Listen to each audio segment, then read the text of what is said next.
Welcome back, dads. We know you've been rationing your sleep to binge the final chapter of one of TV's biggest shows. That's right, the wait is over, and we're ready to open the gate for a deep dive, spoiler-filled discussion of Stranger Things Season 5. But beyond the epic battle with Vecna and the fate of Hawkins, we're unpacking what really hit us, the surprising complexities of parenthood in a world constantly under threat. From Joyce Byers and Jim Hopper to even Steve Harrington's motherhead moments, we're analyzing the evolving and enduring family dynamics that ground the show. Grab your Eggos and let's get into the upside down on this episode of Three-Dimensional Dads.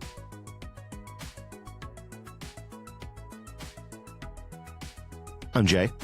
I'm Derrick. And I'm Ian. And it looks like the upside down right now outside of our houses. Because it is do we call this the blizzard of 2026? I don't know. It has a name, doesn't it? I don't know. If it has a name, like something with your insurance like doesn't kick in or something, there's a higher dedeductible. Well, it's like that joke they're making too. It's like, should we breathe this in? Like all the dust and stuff like in the upside down. Except it's snow. It's just water crystallized. Listen, science. Hey. Like this show, I think, was about us. And I think a lot of geek dads have said that. Oh, yeah, right? I know. I totally felt like one of those kids all grown up. Yeah. That's what it was like. I felt like it was reliving. I mean, they're a little older than we were at that age, maybe just a little bit. But it was definitely riding your like bike around the neighborhood with your friends, walkie talkies and all that kind of, and playing D&D and hanging out in people's basements. Yeah. Oh yeah. Come back when the streetlights, No, but really, was was over. season 5 that though? Like that's the question, right? No, Right. no, No, not anymore. No, season 5 was the I don't know what to call it. It was like the end of or the like interim of Terminator 2 or something like that. Yeah. Yeah. It was like the military cordons off the whole town and there's like I don't know. It was gnarly. It was gnarly. Yeah, it almost felt like a different show. Yeah. They just kept raising the stakes over and over. And the kids looked really old. Right. Because they're not kids. They're not kids. Yeah. You know, I know. I don't know. I don't know. I think this final season really they landed the plane, but I think it was really bumpy. I think they had a lot of challenges, and I think most of them they did really well with. But everything else, like I do have some nits to pick about this. But I think let's just get right into it. Derrick, give us your big, because you saw this, you were the last of us to see this, another show coming out in 2026, hopefully. You were the last of us to kind of take this in. So what were your thoughts? Yeah, so actually I took a little bit of a vacation, right, from the series, and I just saw the last season. I believe I stopped around like just the beginning third of season 3, right? And what's interesting, and actually I just talked to Ian about this a little bit before we jumped on, was that I didn't feel like I felt like I could fill in the blanks of what had happened previously. I just personally, for me, I thought I enjoyed the ending. I really did like it. It was definitive. Yeah. I also liked that it kind of gave you the choose your own adventure. I did like you can believe whatever you wanted happened to Elle. I did really kind of appreciate that, where, yes, you could believe that she did the sacrifice, or you could believe the scenario that Mike did in his head. And that gave all of them, I think, at the end, hope, right? They gave the whole clan kind of hope at the end. I thought also it was appropriate, just as this adolescent coming of age story, right, that it ended at high school graduation. And you got to see a little bit of like where they were going on in life. Again, though, stepping back from the series, when I took this up again, I don't know when the heck this turned into Aliens. Like literally. Yeah. I mean, and at the end it was like Mad Max. We're like on this desert in between, and they're all dressed up and like now they're all carrying like weapons, shotguns, and like shotguns, and like a giant like spider monster they're fighting and stuff. And I did really kind of, and this is an overall impression of like the series for me, is like, it got really violent. And to me, it was always like E.T. with an edge. And, you had that kind of cool retro vibing to it. But now it almost seemed like it was like Aliens and Mad Max with a little bit of retro thrown into it. And that was just a big, and maybe this progression had happened and I did not know about it, but it was just kind of shocking to me. There's now all of a sudden kids that are shooting army people, and I was just like, whoa. It's like, whoa, like snapping necks and just like, oh my God. I mean, whoa. let's be honest here. The stakes were as high as they've ever been. Yeah. Maybe that's why like it kind of like was a peripheral kind of change to the tenor of the show, because like now it's like everything else was like the fish was nibbling on the hook, and now the hook's been set and you're reeling in. Yeah. And the one, I guess one other little last nitpick I have is that, and this just always just seems like it comes from the father in me, right? But Mike's parents, right? They took everybody in, and then the Demogorgon attacks them to get Holly, and they make this huge deal about what happens to their mom. But what happened to the dad that ran in with the golf club? Nobody said anything. Like, did he go to the hospital? Is he okay? They all cared about the mom, but well, what happened to the dad? The mom was nice. The dad was an a-hole. He's like sitting there in his Barca lounger, like looking at his paper, like damn kids and their D&D. I don't know. Anyway, I just thought that was funny. Yeah. It was like the Homer Simpson moment, right? There's the aloof dad, right? But we didn't care about visiting him in the hospital. No, because he didn't stab a Demogorgon in the throat with a wine bottle of wine that she had previously drank. No wonder she was feeling like she had some liquid courage in her. Yeah. I like that the parents had more to do in this season. Where like, boy, Joyce Byers too. She was along with the ride with the kids. She had like brings an axe and chops off Vecna's head.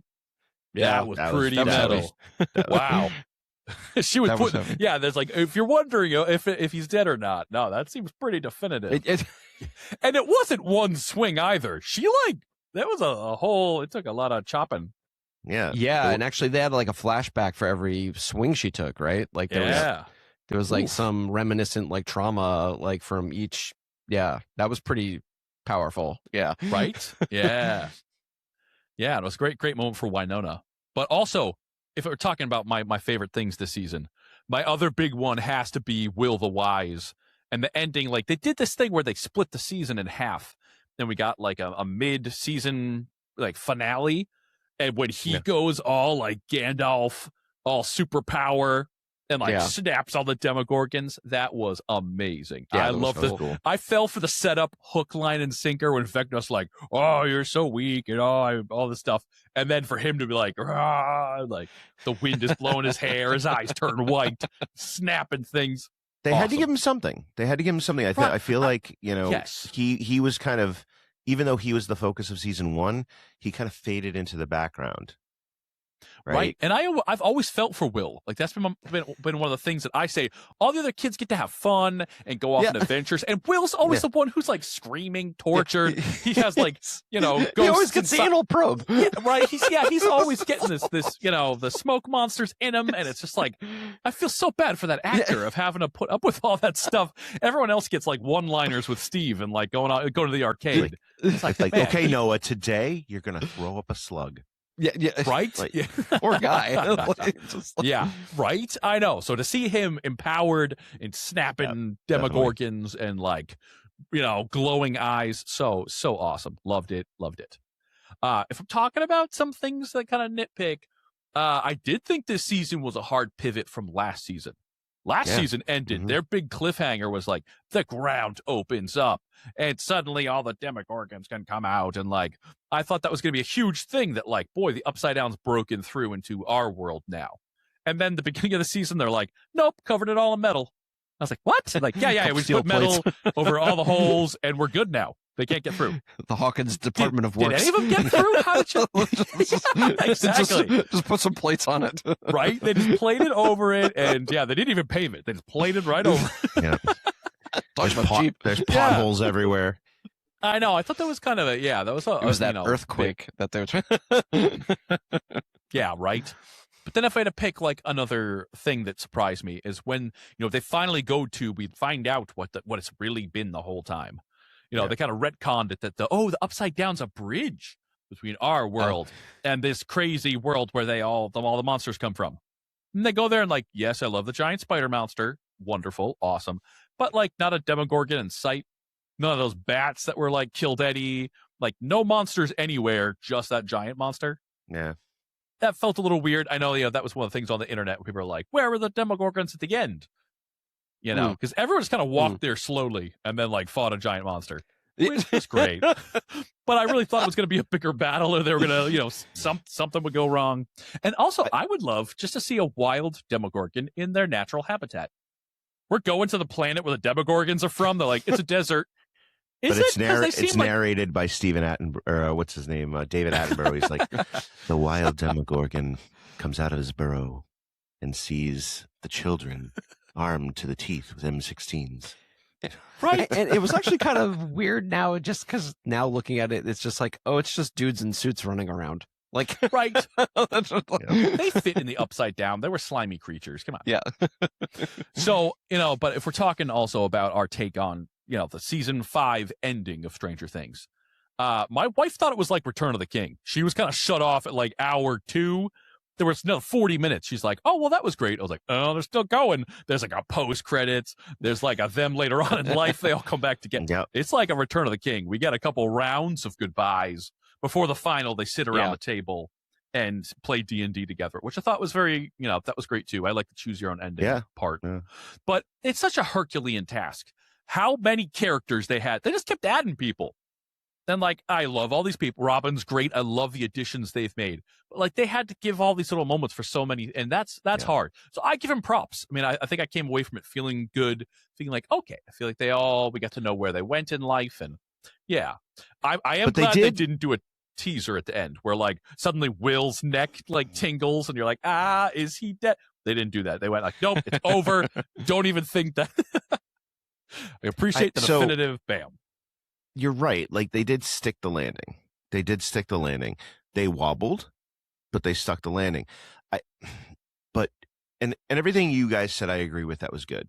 I thought it was great. I thought it was kind of really the only way they can do it. But with my favorite thing is the valedictorian speech.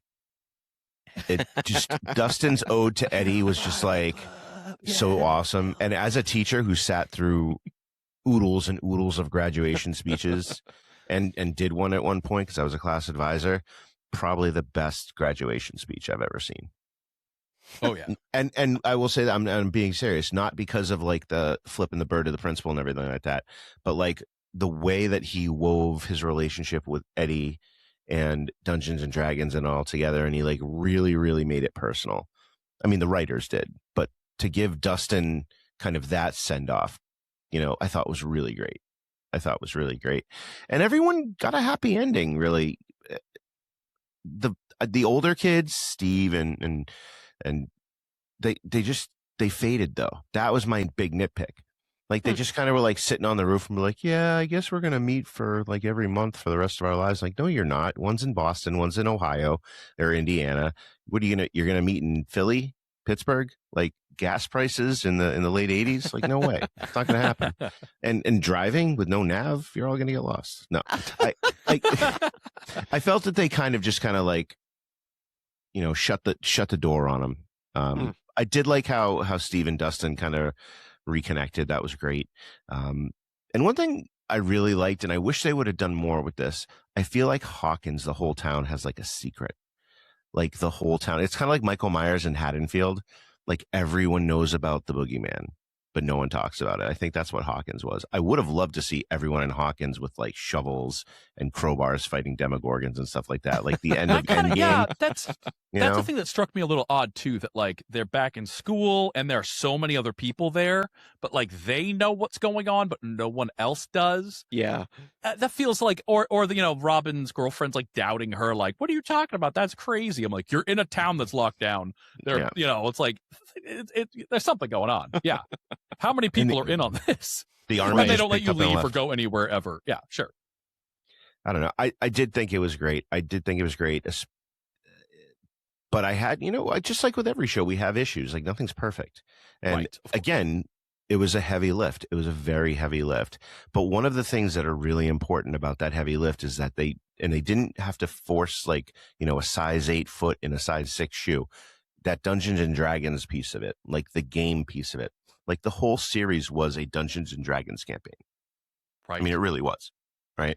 And that kind of really talked a lot about the kids. I mean, Derrick, you think Dungeons and Dragons, like kids play it today, but like seeing it in retro was like, it brought me back to my childhood. Yeah. Yeah.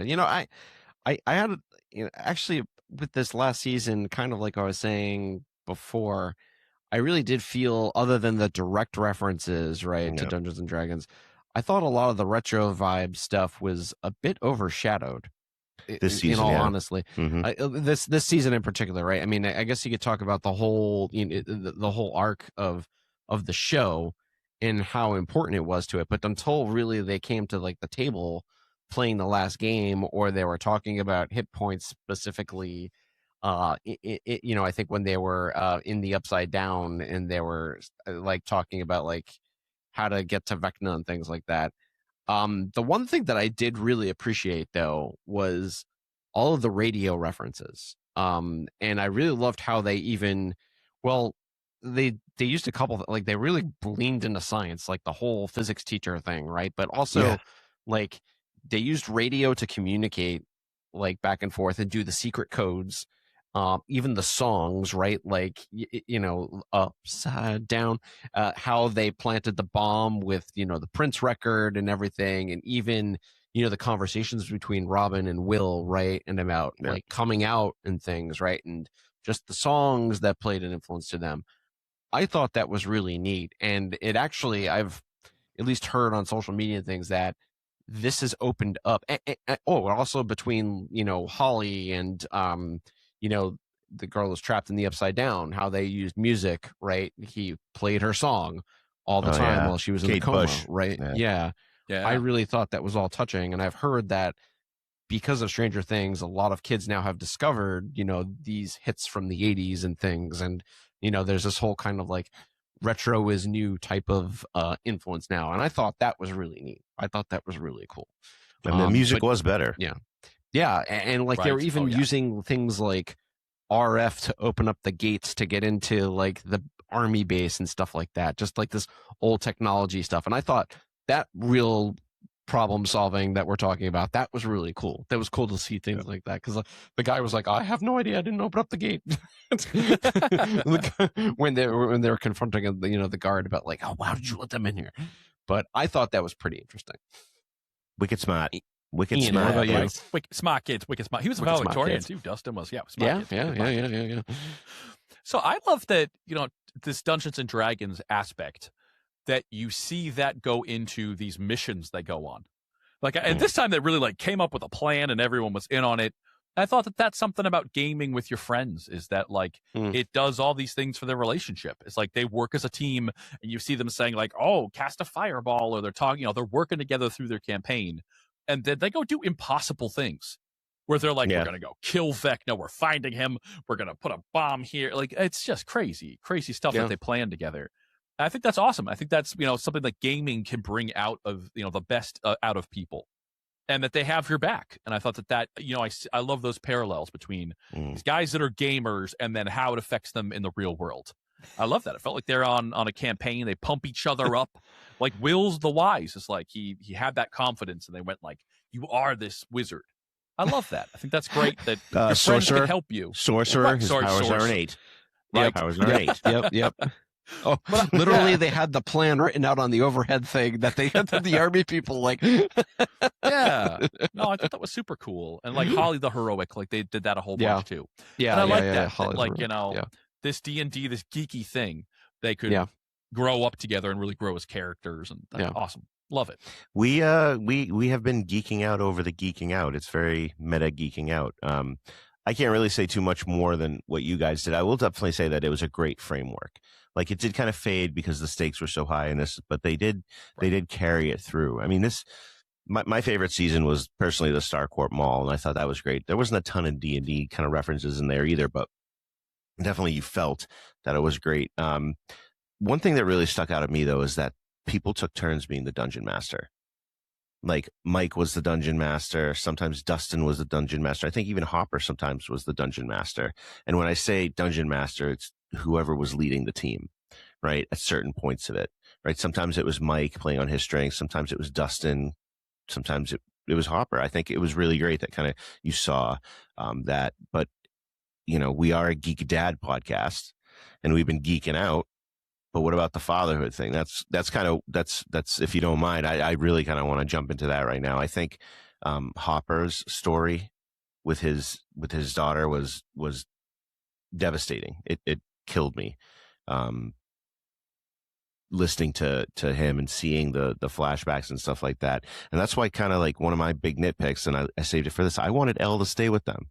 I wanted Elle to be, you know, Elle Hopper, Jane Hopper. I really wanted to see them, you know, fly to Montauk where he would be the police chief and she would kind of take the train into NYU, you know, like I wanted to see that. I wanted to see him get to be a dad again. And his speech to Mike on the bench was just like total dad vibes. Like he was pulling all the tools out of the toolbox to get him to go to graduation. And they shared pain. I mean, they both loved 11 different ways. Boom.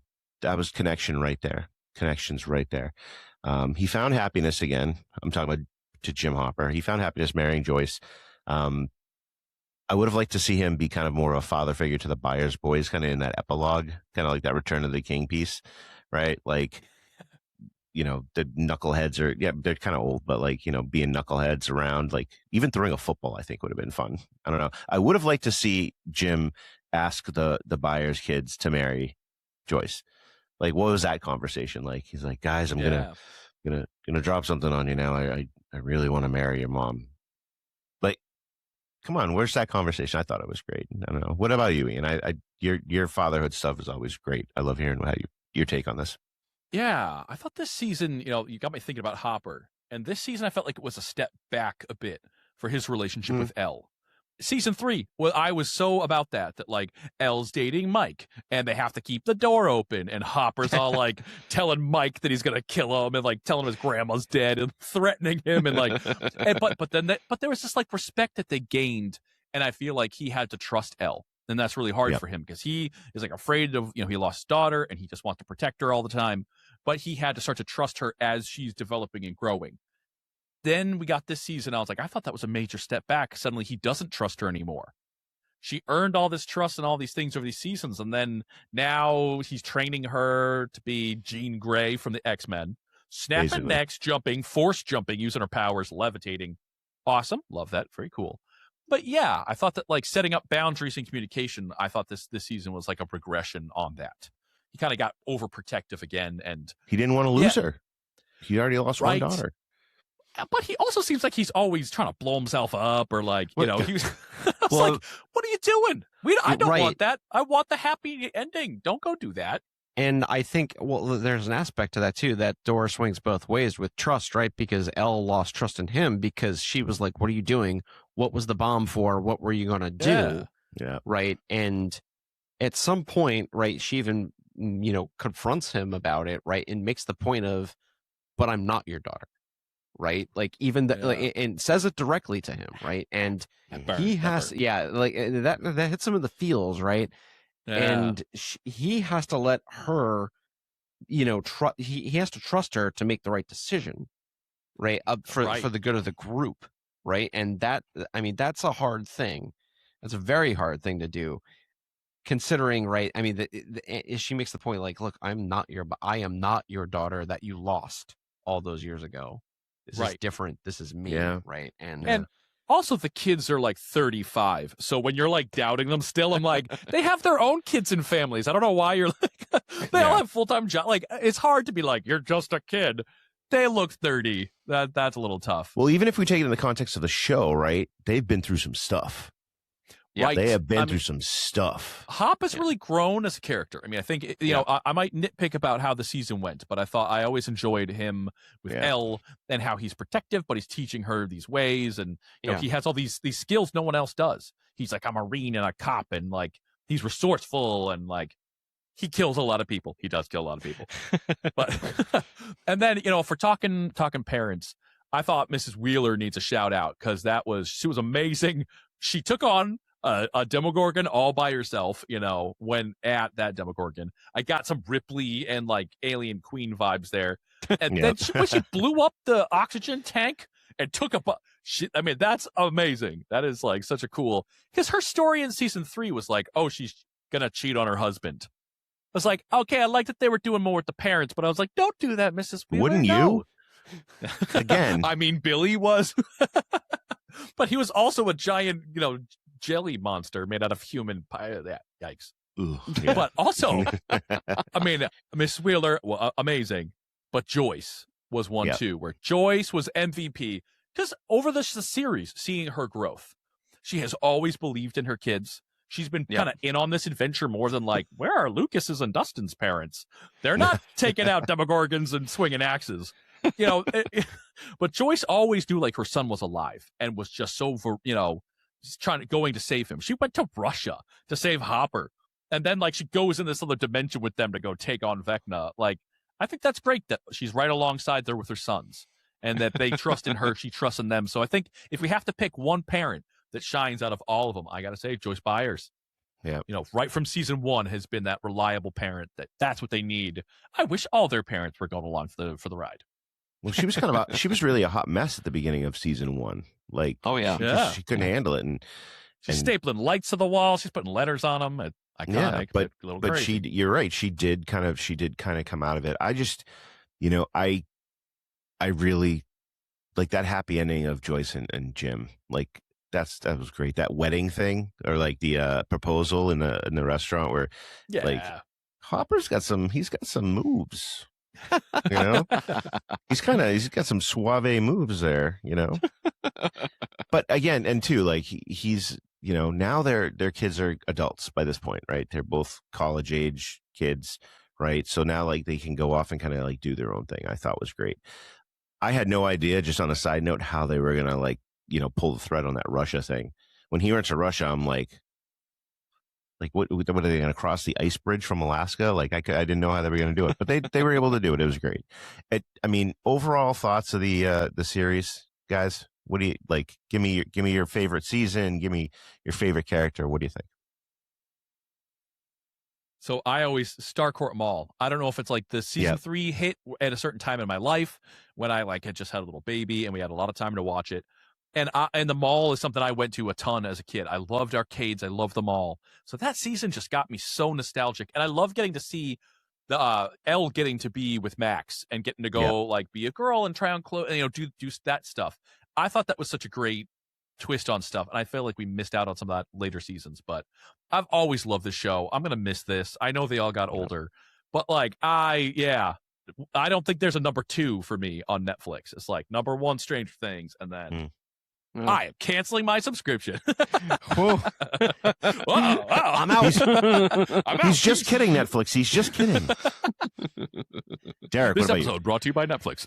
The one thing I really did, and I really liked this season, was Will the Wise. I really thought, like, finally this character's got his due. But I mean, it's hard to pick a favorite season for me because I didn't see like all of season 3, right? But I mean, I think I'm going to go with the impression, of the first season, right? It was just like, wow, this was so different. This was so new. It was a mashup of lots of different things. And I just liked how it really like leaned into that like E.T. vibe for me, like in that first season. So, yeah. Right. And so many people have tried to copy that. Yeah. There have been so many like Amblin style things. Like, it's hard to do to get 4 actors that really were great. Right. And boy, this casting was so good. It was. Nailed every casting decision was great in this. Yeah. My favorite, Ian, I agree with you, season 3, the Starcourt Mall, and the battle in the Starcourt Mall against the Mind Flayer was just like unbelievable. Visual, so and cool. Fireworks, and it's great. I didn't know how they were going to top that, and then they did the whole Mad Max thing and like that. That's great. and I just, I kind of want to end it on this, like Jim Hopper. Like, I just every season, there was something about him. I mean, it was great. David Harbour's such a great actor, and he's only been in kind of like two things really that have been really big. It's like, he was in this, and he was, the Red Guardian, right? I want to see him in everything else. I think he's a great actor. I think he's great. But overall, yeah, definitely season 3, peak of the show. Season 5 did land the plane, and it was great. And hopefully, we will see those actors again in other things. Yep.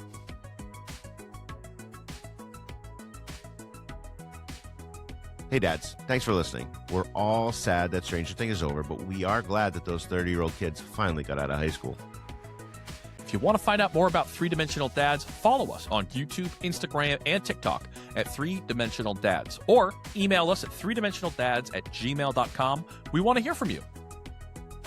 On the next episode of 3-Dimensional Dads, it's the latest in our series, Dads on Screen, and we're jetting off to the planet Pandora to talk about Turok Aktu parenting blue cat kids in the Avatar trilogy.